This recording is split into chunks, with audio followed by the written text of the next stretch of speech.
President Trump kicked off his 2020 comedy tour last night in Orlando. He had a campaign rally at the Amway Center. There were more red hats and dirty beards than an unsanctioned Santa convention at this thing.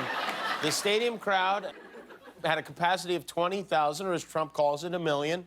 It was full. Many were saying the atmosphere was like a music festival, and it was like a music festival, specifically the Fire Festival.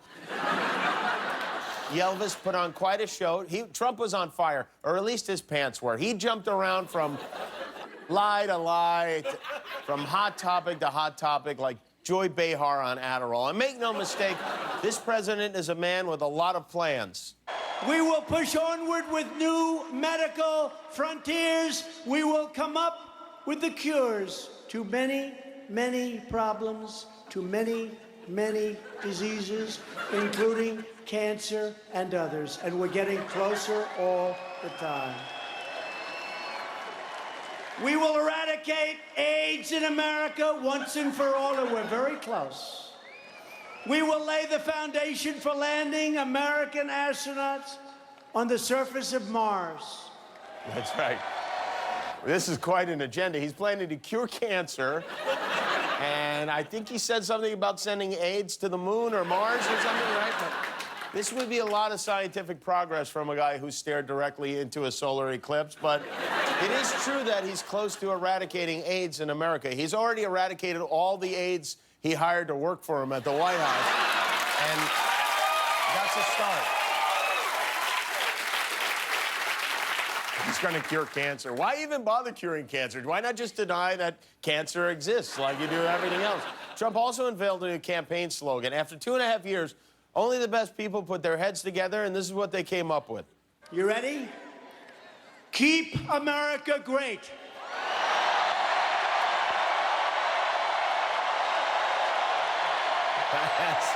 Yeah, it's terrific. CAG, keep America, as in CAG me with a spoon. I was hoping for Make America Great Again, but I guess that wasn't. The president wasn't alone on stage. He got a rousing intro from his wife, Melania, who said she looks forward to being elected to 6 more years in the White House. And none other than the president's third favorite son showed up. DJ TJ was there to remind us that our president, as terrible as he may be, isn't even the worst Donald Trump. You guys remember back in 2016 when my father said, why can't we have 2%? Why can't we have 3%? Why can't we do better? And Obama comes up. Well, Donald, there's no magic wand for that, Donald. You can't just make it happen. Well, abracadabra, buddy. There is a magic wand. Oh, that's great. Can it make you disappear? Because I'd like to...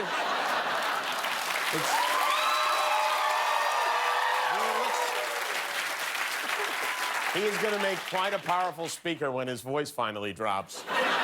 Looks like when a kid magic markers on a beard to be a hobo for Halloween. Daddy Trump had some bigly whoppers last night. He said the Russia investigation was illegal, which it wasn't. He said wall construction is moving very rapidly, which it isn't. He said air quality is getting better when it's getting worse. He claimed he made the America the #1 oil and gas producer, which he didn't. He said Americans don't pay for his tariffs, which we do. He said he got the VA Choice Act passed, which he didn't. He said his administration protects pre-existing conditions for health care, which they don't. And he called it the great state of Florida, which is debatable. But this is what was going on outside the Amway Center during the Trump rally. He was hoping there'd be a big crowd of people hanging around to watch his speech on the giant video screen, like the way the Raptors fans did in the NBA Finals, but not too many stayed. They did, however, leave a lot of garbage behind. Why do I feel like we're looking at the future here? That was the perfect visual metaphor for the Trump presidency. All it was missing is Ted Nugent shooting beer koozies with a crossbow. Meanwhile, in Washington, it was a day of closed-door testimony for former Trump advisor Hope Hicks, who reluctantly appeared before the House Judiciary Committee. She was the White House communications director and very close to Trump. Now she works for Fox. She angered Democrats by refusing to answer questions related to the White House today, but didn't really matter what she said or didn't say. The important thing is, walking in, she looked great. It's your big day, and you're not letting anything stand in your way. not collusion, not obstruction, not split ends. Lawless? Try flawless. Assert your executive privilege. Conspiracy by Hope Hicks. Because you're worth it. Well, good for her.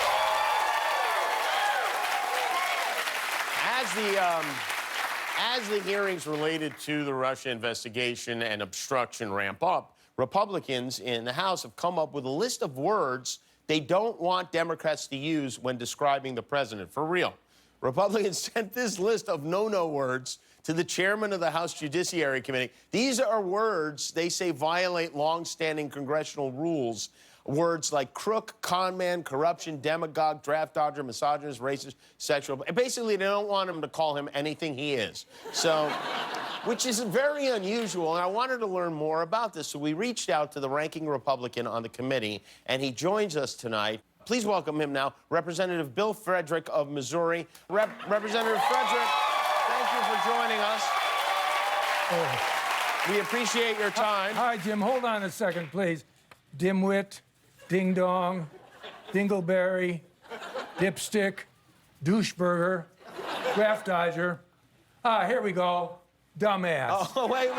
Are all those cards things you don't want Democrats calling the president? No, this is just A through F. Oh. A lot of F's, Jimmy. Oh, I'll bet, yeah. Failure, fascist, fathead, felon, fire, fool. Oh, wait, fraud. Why fire? Fire, comma, dumpster. Oh, It's I also see. under D. I filed it both ways. I got you. It's an alphabetical thing. Yes. I started out trying to organize them by category, you know, collusion, corruption, racism, senility, spelling. It got too I complicated. can see that. It is very complicated. And where do all these descriptive words come from? Where do you get them? Brainstorming mostly. We also have a kid monitoring social media. Oh, I see. In fact, here Okay. he is now. Thank you. Okay, hi, kid. What do How you got are you? for us, Yeah. Michael? Oh, well, this is exactly what we're talking about. I mean, Grandpa Grab Ass. Oh, really? Sir Gropes a lot. Oh. Oompa Kalumpa. Oh, no. Vladimir Pumpkin. Oh, no. This kind of language is totally unacceptable. Yeah, I agree, but can you really stop the Democrats from using those kind of words? Have you ever read the Congressional Rules of Conduct, Jim? I can't say that I have, no. Well, the rules are very clear. Members may not, under any circumstances, verbally denigrate the president by using derogatory language like, well, here, McNugget Brain. Right. Bloatus. Uncle Scam. Right. Uncle Yam. Eric's dad. Oh, that one's too much. But Congressman, Donald Trump, I will point out, calls people mean things all the time. He's famous for it. So surely you could see how people might consider this to be a double standard. No. No? Jim, look, I know you Hollywood liberals don't care for this president, okay? Yeah. I get this. But this is not about Donald Trump. It isn't? No. This is about respecting the office of the presidency. No president of either party should be called stuff like, well, here. What? Ronald McDonald. Oh, my goodness. Commander-in-Chief Whiz. Oh, no. The Great White Dope. Oh, yeah. The Spraytanic Verses. Putin's Labradoodle. Oh, yeah, that's- Marlardass. Oh, no. Colostomy bag with a Twitter account. That's too much. Spanky Doodle. Donald Plump. Okay, Old Faithful. Human Chernobyl. Good old orange penis. Oh, well, Congressman, I think we get the idea. So, but thank you very much for your time. I appreciate it. Oh, well, thank you, Jimmy. And remember, be best. Yes, we will be best. Thank you. Thank you, Congressman. So many names. All right. Hi, I'm Jimmy Kimmel. Click below to subscribe to our YouTube channel, or if you want to be that way about it, don't.